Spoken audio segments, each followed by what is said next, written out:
Avatar recently passed Avengers to retake the box office crown. Wow, they came back. What a strange headline. I was like, wait a second. How do you do that? They went back in time. They did more marketing. They re-released it in China.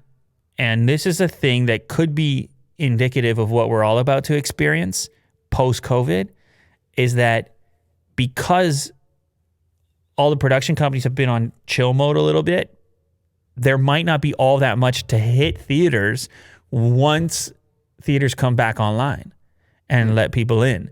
And so like what they did in China, because China's opened up a little bit sooner and people have this huge appetite to get the hell out and go somewhere, they're like, why don't we just re-release stuff?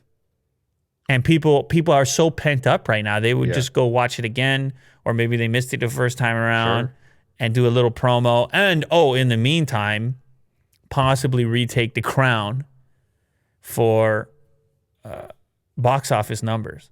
Because it was always a close race, at least in recent years. You had all those Marvel movies that were coming for the crown, and Endgame was able to do it. But now they got to re-release Endgame. And then they take the crown back. And everything just keeps... They might do it, actually. Sure. If you think about it. They could very well do it if they see the success of like what... But I wonder which one of those two films has more of a long shelf life as far as being applicable or commanding an audience over time.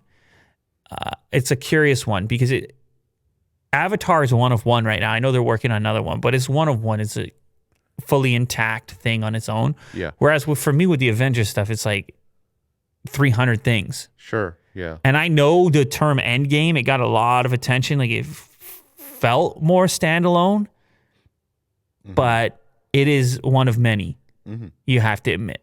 Yes, absolutely. So, interesting, but people want to get back to the movie theater, so go buy some AMC stock. This is not financial advice. People want to get back to the movie theater to watch old movies. Sure.